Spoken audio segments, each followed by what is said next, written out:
Voyons donc dans un premier paragraphe, tout d'abord, la protection du droit et la protection du droit de propriété privée. Paragraphe 1er, la protection du droit de propriété privée.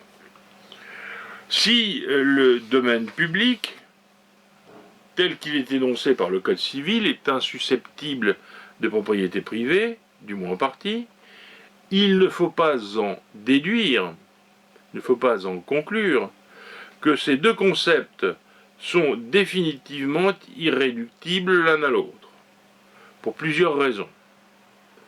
Tout d'abord parce que rien n'empêche l'État de se porter acquéreur d'un bien mis en vente par son propriétaire, puis de l'intégrer dans son domaine public. Ensuite, parce que la domanialité publique peut s'étendre à des biens appartenant à un particulier et contre la volonté de celui-ci. C'est le recours par les personnes publiques à des modes de cession forcée des biens privés que j'ai déjà mentionné au tout début, tels la nationalisation, l'expropriation ou encore la réquisition. Sachant que la réquisition ne vaut que pour les biens meubles. Enfin, parce qu'une dépendance domaniale, publique n'est pas destinée à demeurer éternellement dans le domaine public. Ainsi, il existe des procédures permettant de transformer un bien public ou en un bien privé. C'est le cas par exemple des concessions d'endigage pour le domaine public naturel maritime ou de la procédure de déclassement et de désaffectation pour le domaine public artificiel notamment. Et donc de les rendre aliénables. Ce qui est important à retenir, et je le redirai et redirai abondamment durant tout ce cours, c'est que lorsque le bien est dit inaliénable, ça ne veut pas dire qu'il n'est pas cessible. L'inaliénabilité ne joue et ne protège le domaine public que tant que la parcelle domaniale est incorporée au domaine public. Il suffit de faire sortir cette parcelle domaniale du domaine public pour qu'elle perde sa protection d'inaliénabilité et donc qu'elle puisse être cédée à un particulier ou à une autre administration. La Déclaration des droits de l'homme et du citoyen du 26 août 1789 et donc le bloc de constitutionnalité tel qu'on l'entend sous la Ve République pose le principe de la protection constitutionnelle du droit de propriété privée. Son article 2 de la Déclaration précise en effet tout d'abord que le but de toute société politique est la préservation des droits inaliénables et sacrés de l'homme. Ces droits sont la liberté, la propriété qui vient en deuxième, et puis l'énumération continue. En faisant pendant à cette disposition, l'article 17 et dernier de la Déclaration de 1789 affirme comme principe que la propriété privée étant un droit inviolable et sacré, nul ne peut en être privé, sauf si la nécessité publique légalement constatée l'exige évidemment, et sous réserve d'une juste et préalable indemnité. Ce caractère inviolable et sacré de la propriété sera poussé sous la Révolution française à son acmé, à son extrême, par un décret de la Convention nationale du 18 mars 1793, décret du 18 mars 1793, destiné à contrer le babouvisme, qui est un courant politique qui avait cours à l'époque, issu d'un député François-Noël Babeuf, connu sous le nom de Gracchus Babeuf, qui vivait de 1760 à 1797, et qui est un révolutionnaire français qui forma la Conjuration des égaux, qui préfigure le communisme et l'anarchisme, et disposant ainsi que serait passible de la peine de mort serait passible de la peine de mort quiconque proposerait une loi agraire ou tout autre subversive des propriétés territoriales, commerciales et industrielles. Cependant, les révolutionnaires comprirent également que la négociation commerciale avait ses limites et pouvait permettre à un seul citoyen de paralyser un projet d'intérêt général. C'est pour cette raison que, tout en posant le principe de l'inviolabilité du droit de propriété en son article 2, la déclaration de 1789 prévoit et énonce immédiatement son exception, la privation du droit de propriété encadrée strictement à son article 17. La déclaration pose un principe, la propriété privée, elle énonce une exception, l'expropriation. Si vous optez pour le Master 1 droit public général et que vous suivez, enfin vous serez obligé de suivre le droit de l'expropriation puisqu'il est obligatoire, eh bien, dans ce cours, qui a lieu au premier semestre du Master 1 de droit public, j'aurai l'occasion de vous démontrer qu'au XXIe siècle, cet adage est devenu l'expropriation et le principe, et l'exception, c'est la propriété privée. L'expropriation, ainsi constitutionnellement reconnue, est devenu un moyen courant d'extension du domaine public, mais pas uniquement. L'expropriation peut aussi être utilisée pour la réalisation d'une opération confiée à l'initiative privée, telle la construction pour revente de logements sociaux. Toutefois, la puissance publique ne peut recourir à cette procédure de privation unilatérale de la propriété privée que dans des cas strictement encadrés par la loi et la jurisprudence. Sinon, elle remettrait en cause le droit de propriété lui-même. Elle ne peut donc pas procéder à de trop larges expropriations. De telles restrictions arbitraires ou abusives du droit de propriété sont contraires à la Constitution.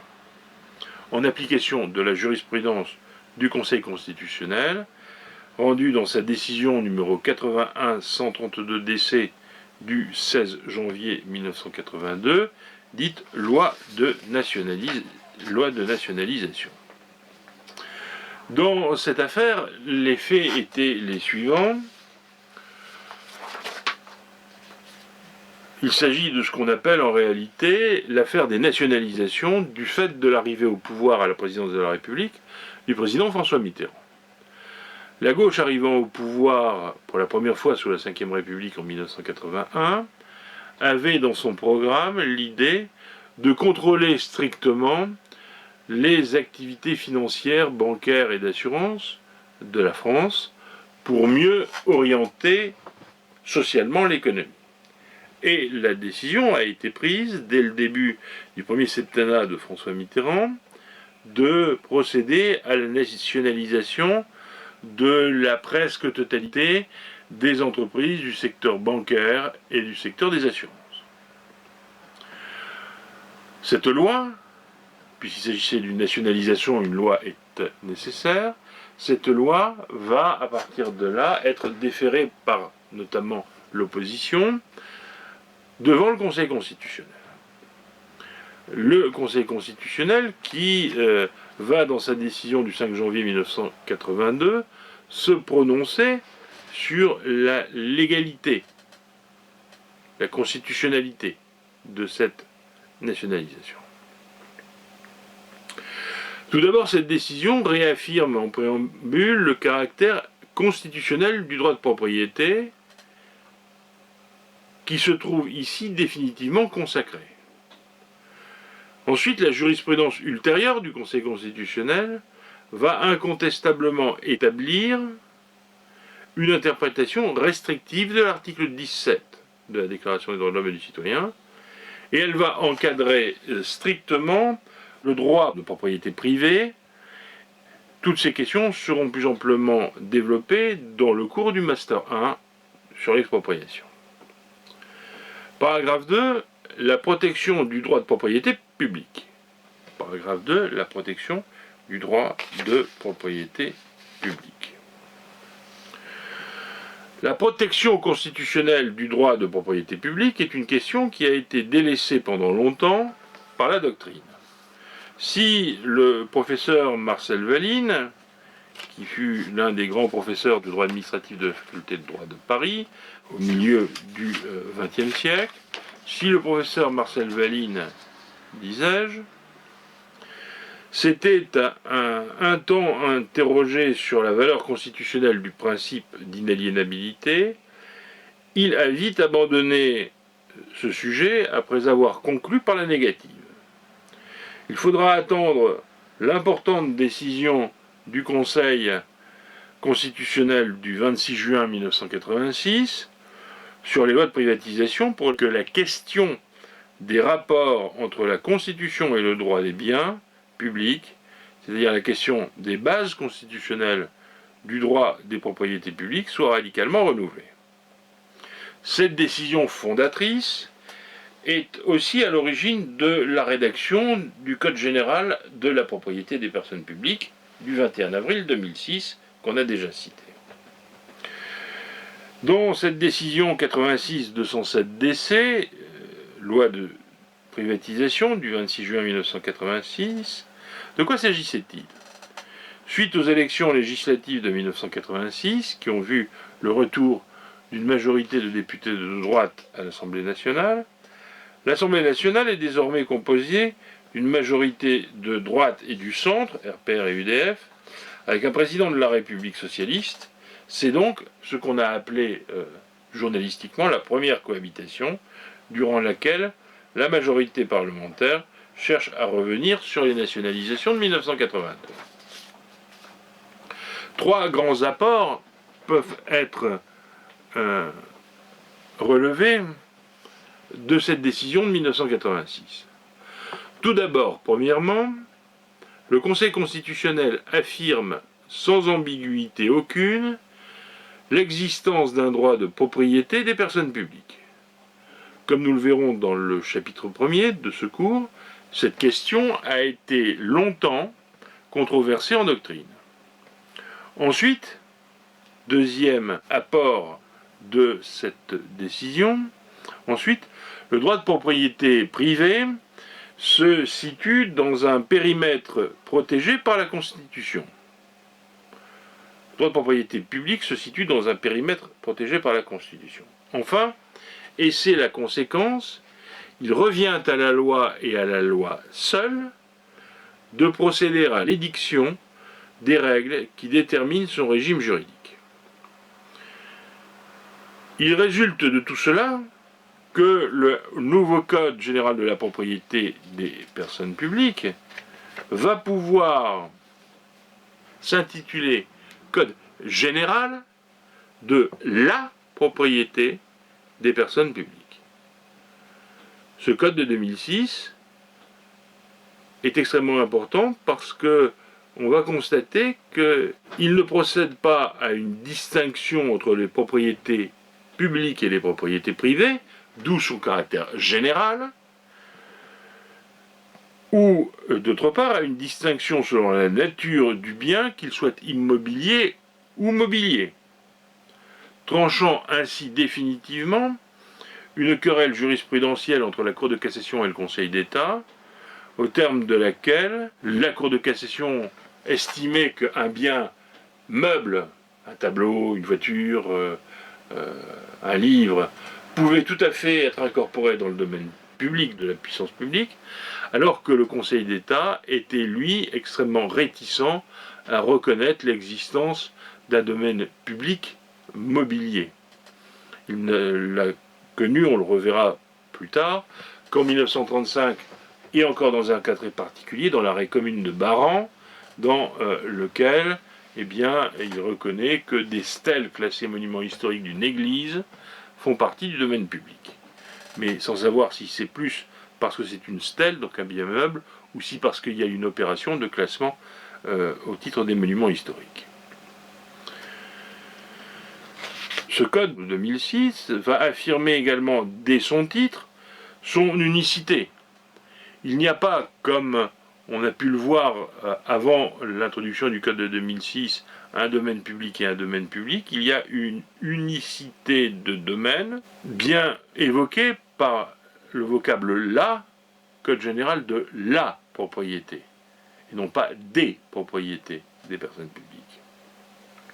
L'article L1 du Code de 2006 dispose en effet, je cite cet article L1, le présent code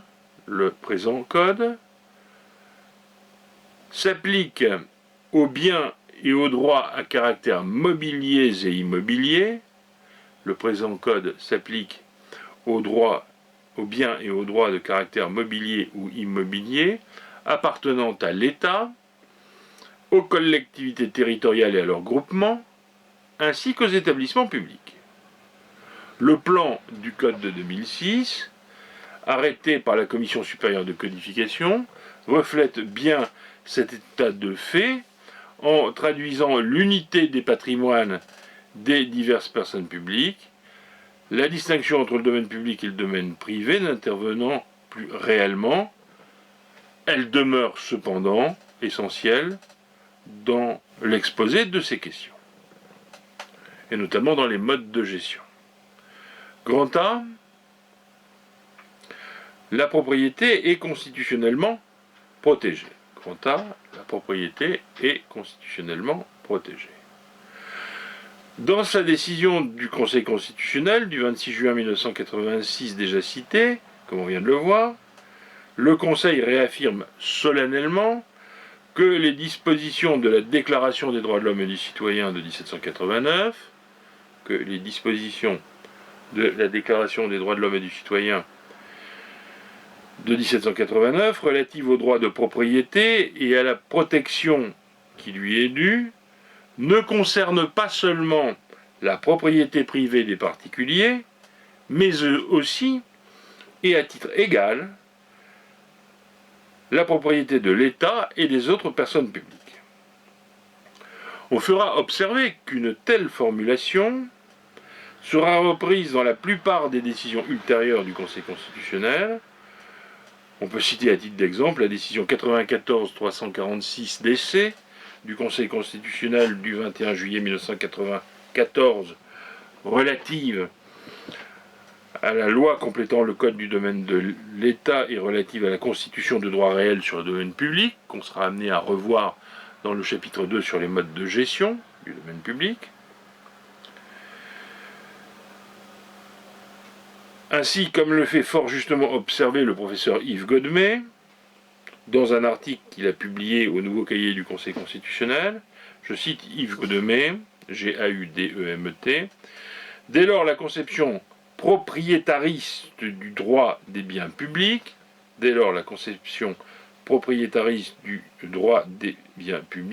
s'impose comme une donnée constitutionnelle acquise, sans qu'il y ait lieu de distinguer entre les catégories ou la nature des biens, sans distinction non plus selon l'identité du propriétaire public. » Cette base constitutionnelle va servir de fondement à la réforme du Code général de la propriété des personnes publiques de 2006. Ce nouveau code s'applique à toutes les propriétés tant immobilières que mobilières de toutes les personnes publiques. Ainsi, l'article L1 du nouveau code dispose « Le présent code s'applique aux biens et aux droits à caractère mobilier ou immobilier appartenant à l'État, aux collectivités territoriales et à leurs groupements, ainsi qu'aux établissements publics. » Cette vision propriétariste, déjà soulignée par Yves Godmet dans sa citation, se retrouve également dans le plan du nouveau code. Celui-ci est décomposé en 5 grandes parties. Une première partie qui traite de l'acquisition et qui est décomposée en 2 sous-parties, les modes d'acquisition et les procédures d'acquisition.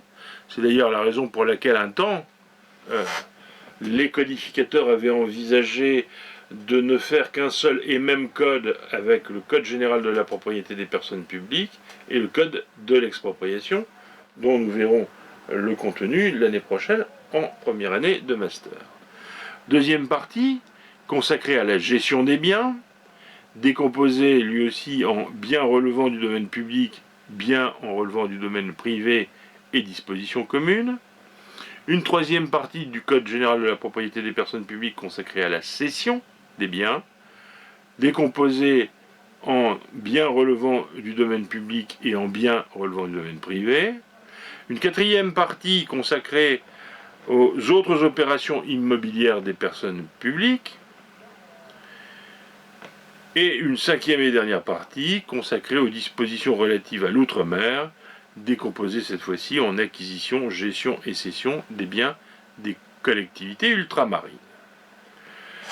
De même, dans sa préface à la thèse publiée par Philippe Yolka, Y-O-L-K-A, le professeur Yves Godmet pouvait également écrire « La domanialité publique est comme un voile, le voile de l'affectation à l'utilité publique, qui s'étend sur la propriété publique, sur certaines propriétés publiques, par son caractère exigeant, ses manifestations régaliennes, elle peut dissimuler, voire modifier certains aspects du droit de propriété, mais la propriété reste sous-jacente et, en cas de désaffectation, elle réapparaît dans ses caractéristiques essentielles que révèle le régime du domaine privé. Grand B, pour finir, une propriété constitutionnellement aménagée. Grand B, une propriété constitutionnellement aménagée. Si le droit de propriété des personnes publiques est bien protégé constitutionnellement, cette protection peut présenter des caractéristiques particulières liées au fait de la protection constitutionnelle et que cette protection constitutionnelle ne se limite pas au seul droit de propriété, mais est aussi liée à l'existence de l'affectation du bien à l'intérêt général, ainsi qu'à l'utilité sociale du bien. Ces caractères particuliers de la protection constitutionnelle du bien reposent sur trois éléments fondamentaux issus de la jurisprudence constitutionnelle: l'incessibilité à vil prix des propriétés publiques. Deuxième élément, une protection constitutionnelle renforcée vis-à-vis d'autres intérêts privés. Et troisièmement, une protection constitutionnelle réduite en cas de transfert entre personnes publiques. Ainsi, le Conseil constitutionnel a validé l'attitude du législateur consistant à ordonner le transfert de propriété à titre gratuit entre deux personnes publiques. Et ce, dans sa décision 2009-594 DC du 3 décembre 2009, la décision relative aux dispositions relatives au transport ferroviaire, confirmée par la décision numéro 2010-618 DC du 9 décembre 2010, relative à la loi portant réforme des collectivités territoriales. Voilà ce qu'on pouvait dire en introduction à ce cours. C'est pour toutes ces raisons que nous serons amenés à examiner le droit de la propriété des personnes publiques sous trois aspects qui feront autant de chapitres. Premier aspect, chapitre premier, la notion de domaine. Deuxième aspect, deuxième chapitre, le régime juridique de la gestion du domaine public, chapitre 2. Et enfin, troisième aspect, le régime juridique de la gestion du domaine privé, chapitre 3. Avant de terminer cette introduction et de commencer le chapitre premier, on peut conclure en donnant une bibliographie relative au cours qui vous permettrait ainsi d'approfondir certaines notions. Alors, il y a tout d'abord une série d'ouvrages universitaires. Il y a tout d'abord l'ouvrage de Jean-Marie Auby, AUBY, et Pierre Bon, BON, Jean-Bernard Auby, AUBY, le fils du premier, et Philippe Terner, TERNEYRE, Droit administratif des biens, Paris Dalloz 8e édition 2020. Il va sans dire que, sauf cas où je le mentionnerai expressément, toutes ces éditions sont à utiliser dans la plus récente version, car c'est une matière qui bouge beaucoup. Deuxième ouvrage, deuxième manuel, celui de Sabine Boussard, BOU2SARD. Sabine Boussard, BOU2SARD. Et Christophe Lebert, LE plus loin, Bert, BE2RE. Droit administratif des biens, publié à la Librairie Générale de Droit et de Jurisprudence, deuxième édition 2019. Vous avez également le manuel de René Chaput, Droit administratif général, tome 2, publié chez Montchrétien, 15e édition 2015. Vous avez après ça le manuel de Odile de David Beauregard-Berthier, alors Odile 2 plus loin, David, D-A-V-I-D, trait d'union Beauregard, B-A-U-R-E-G-A-R-D, trait d'union Berthier, B-E-R-T-H-I-E-R, Droit administratif des biens, chez Galliano, 15e édition 2019. Vous avez également le manuel de Norbert Foulquier, F-O-U-L-Q-I-E-R, Droit administratif des biens, publié chez LexisNexis, 5e édition 2019. Vous avez, et je l'ai cité dans l'introduction, le manuel d'Yves Gaudemet, G-A-U-D-E-M-E-T, Yves Gaudemet, Traité de droit administratif, tome 2, Droit administratif des biens, Paris, Librairie Générale de Droit et de Jurisprudence, 15e édition, 2014. On peut citer également le manuel de Christophe Guettier, G-U-E-T-I-E-R, Christophe Guettier, Droit administratif des biens, Paris, Presse universitaire de France, 2008. Vous avez également le manuel de Philippe Godefrin, G-O-D-F-R-I-N, et Michel Degoff, D-E-G-O-2-F-E, Droit administratif des biens chez Siret, 12e édition 2018. Vous avez deux manuels qui sont déjà anciens et plus vraiment à jour, celui de Christian Lavial, Droit administratif des biens aux presses universitaires de France dans la collection Droit fondamental qui date de 1996.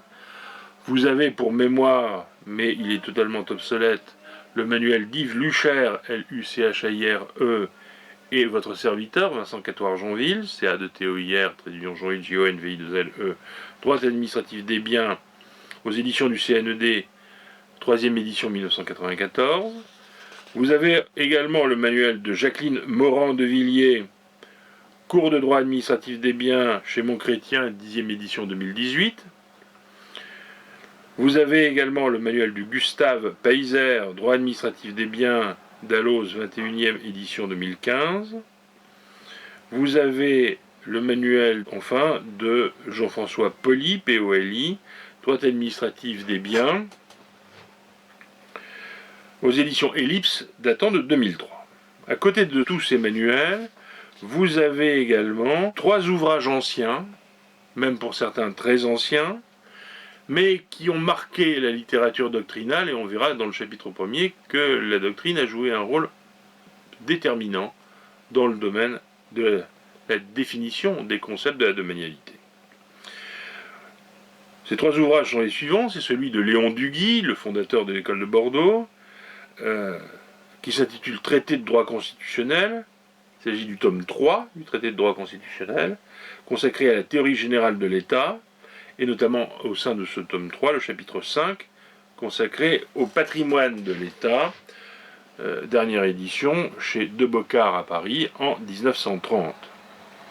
Vous avez également 2 thèses anciennes mais importantes, celle de Maurice Duverger, D-U-V-E-R-G-E-R, qui a été soutenue à Paris en 1941 et publiée à la Librairie Générale de Droit et de Jurisprudence, 1941, l'affectation des immeubles domaniaux au service public, et enfin la thèse de Marcel Valine, que j'ai déjà citée, intitulée Les mutations domaniales, soutenue à Paris et publiée à Paris chez Jouve, J-O-U-V-E, en 1925, et qui demeure encore la base de la réflexion doctrinale sur la question des mutations domaniales qui nous occuperont un moment.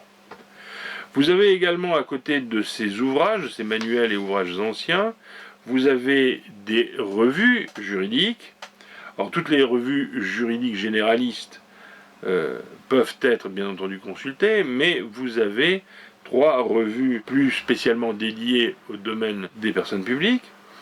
L'actualité juridique de droit immobilier, la JDI, qui est le pendant de l'actualité juridique de droit administratif que vous connaissez, mais qui est consacrée au domaine immobilier. Vous avez ensuite la revue de droit immobilier urbanisme construction, la RDI, mais qui est plus d'orientation privatiste. Et vous avez enfin, 3e revue, la revue qui s'intitulait Les cahiers juridiques de l'électricité et du gaz, CJEG, devenue en 2002 la revue juridique de l'entreprise publique, la RJEP. Vous avez également toute une série d'ouvrages de documents qui pourront être utilisés pour aller directement aux sources. Vous avez tout d'abord 3 grands ouvrages de recueil de jurisprudence. Vous avez l'ouvrage de Caroline Chamard-Heim, C-H-A-M-A-R-D, trait d'union Heim, H-E-I-M, de Fabrice Melleret, M-E-2-L-E-R-E-Y, de Rosen Noguelou, N-O-G-U-E-2-L-O-U, et de Philippe Yolka, que j'ai déjà cité, Y-O-L-K-A, Les grands arrêts du droit administratif des biens, publié chez Dalloz, 3e édition et la dernière en 2018. Vous avez bien sûr le célébrissime, et que vous connaissez bien depuis la 2e année, le Lonveil et Brébant, les grands arrêts de la jurisprudence administrative, par messieurs Lonveil, Brébant, Delvolvé, Genevois notamment. Dernière édition en date, pour l'instant la 22e édition de 2019. Et vous avez les grandes décisions du Conseil constitutionnel, toujours dans la même idée, ouvrage créé par Louis Favoreux et Loïc Philippe, et rédigé depuis la mort de Louis Favoreux, par Patrick Gaillat, G-A-I-A, Richard Guévontian, G-H-E-V-O-N-T-I-A-N, Ferdinand Mélin-Soucramanien, M-E-L-I-N, trait d'union Soucramanien, S-O-U-C-R-A-M-A-N-I-E-N. Vous avez également 2 éditions du Code général de la propriété des personnes publiques qui se valent, qui sont toutes les 2 annotées. Vous avez d'une part, chez anciennement l'ITEC, devenu LexisNexis, dans la collection des codes bleus, sous la direction du professeur Philippe Yolka, le Code général de la propriété des personnes publiques annoté.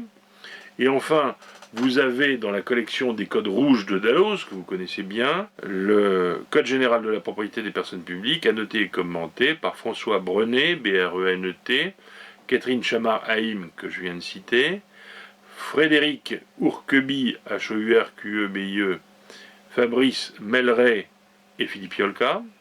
Et enfin, autre instrument que vous pouvez, si vous voulez rentrer vraiment dans des détails pratiques et pratico-pratiques, sachez qu'il existe depuis peu sous la direction de Philippe Yolka un jurisclasseur propriété publique en 3 volumes.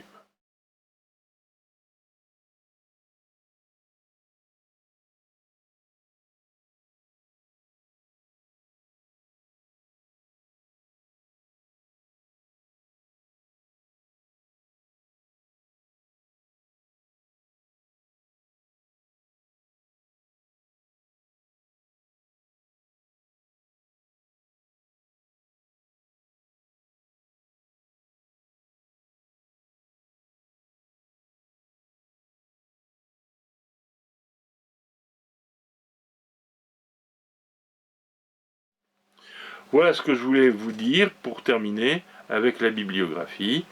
La prochaine leçon sera consacrée à l'étude du chapitre 1er consacré à la notion de domaine. Merci beaucoup.